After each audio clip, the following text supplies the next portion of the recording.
Right, Labor leader Chris Hipkins is here now to talk polls, election strategy and the concerns about our gas supplies. Chris Hipkins, Labor leader, thank you very much for joining us this morning. Let's start with some congratulations, I suppose, some good poll numbers last night. What sort of stock do you take from those? I think New Zealanders can see that this current government, the National Party, Christopher Luxon, they promised to fix the cost of living, and instead it's getting worse. And I think no amount of management speak mumbo jumbo is going to hide from the fact that for New Zealand households who are trying day to day to balance their own budgets, they're finding it harder and harder. Things are getting more and more expensive. National said they were going to fix this problem. They've made it worse. So it's nothing that you're doing then, it's just the economy stupid, as the phrase always says. At the beginning of this year, I said Labor was focused on jobs, health, homes, and real action on the cost of living.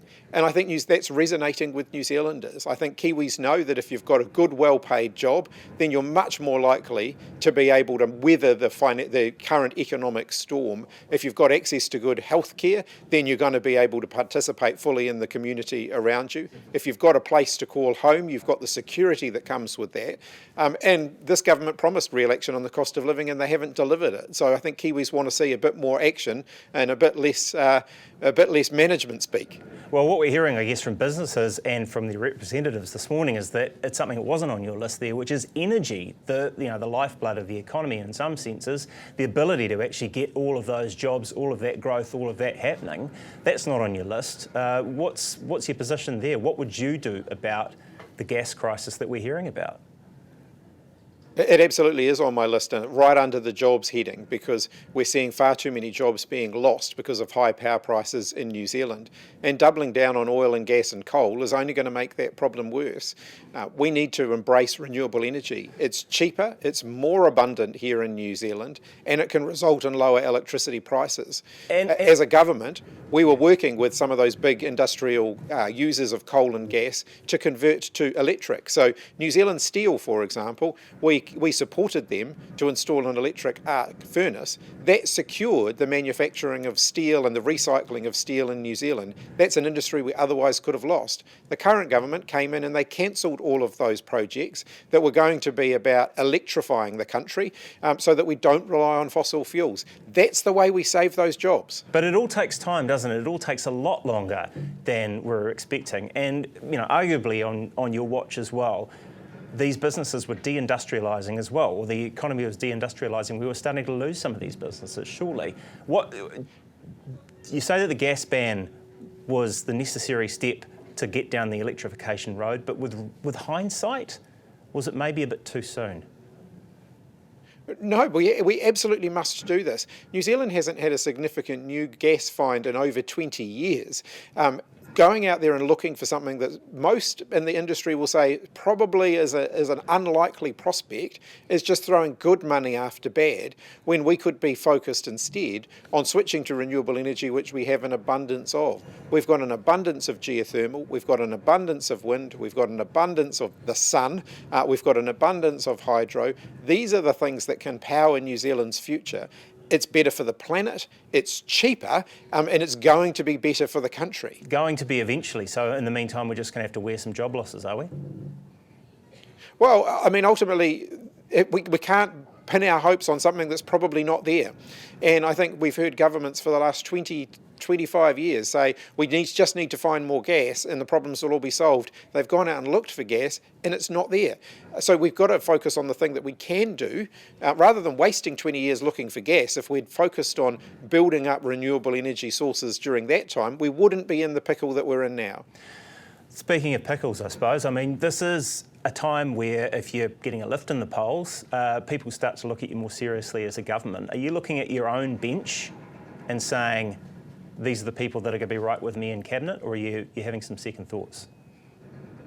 No, absolutely. We've got an amazing Labor team, and we've been focused on getting our team into fighting fit shape, both for the general election and also to govern the country after the election, should New Zealanders place their faith in us to govern the country. Yeah. I've been really clear with our team that I want people arriving in office the day after the election with a clear plan of what they want to do, having done their homework very thoroughly, gone out and spoken to all of the stakeholders in different areas to make sure that the promises we make the electorate are promises that we know that we can deliver on. I think New Zealanders have given us very clear feedback, both at the last election and actually since then, when it comes to the actions of this government. They don't want any more big promises that politicians make and then don't deliver on. So what was your feedback to Willow Jean Prime? Because we had that story recently about how she wasn't sort of paying attention to her emails, wasn't responding, wasn't taking up the opportunity to have meetings and understand NCEA better. So does that have any repercussions for her? Well, to be fair to Willow Jean Prime, the invitation from Erica Stanford came right at the time she got the education job. I know, having held that portfolio, that there would have been a lot of people messaging her at that time saying, hey, come and meet with us. And what, the minister isn't the first person you want to listen to and go, actually, I will sit down and have a listen and see what you've got to say? Surely they're going to have the most impact on the policy, and rather than, you know, a list of others, you want to hear what they've got to say, surely?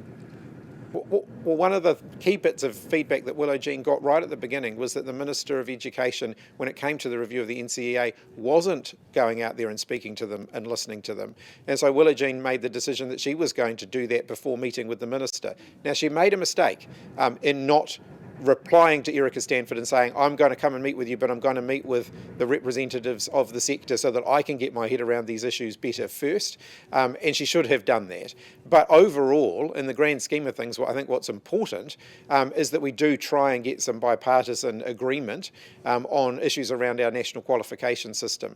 As Minister of Education, I worked really hard to try and do that. I made sure that Nikki Kay, who was then the National Party's education spokesperson, wasn't just meeting with me, but was meeting with the review group, was meeting with all of the stakeholders in the sector, was meeting with the Ministry of Education, so that we could get something that was not going to chop and change when there's a change of government. And I think we owe it to our kids to try and achieve that. We do. I guess it starts with sort of having the sit-down meeting with the person at the top, though. Look, in terms of the sit-downs that you guys have had as a Labour caucus, I think Friday you got together. Are we any clearer to hearing some action from you about what your fiscal plan is, whether or not we're going to see Labor proposing a capital gains tax and what that would look like? I said at the beginning of the year that we're focused on jobs, health, homes and real action on the cost of living. Those are the things that the government said they were going to focus on and they haven't. And where does the CGT sit in all of that? New Zealanders want to see action on. But let me also be really clear about this, Garth. There is a difference between economic strategy and the government's fiscal strategy. And this government don't seem to have the differentiation between the two. Our first priority right at the moment is to work out how we can actually grow the economy so that everyone benefits from that economic growth.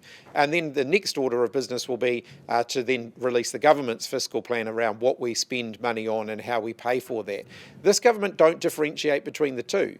They seem to think that economic strategy is something that you do after you've dealt with the government's finances. Actually, they're putting, you can't put the cart before the horse. We need a plan to actually get New Zealand's economy right. And I think this government, they're thrashing around looking for ideas and they don't seem to have any.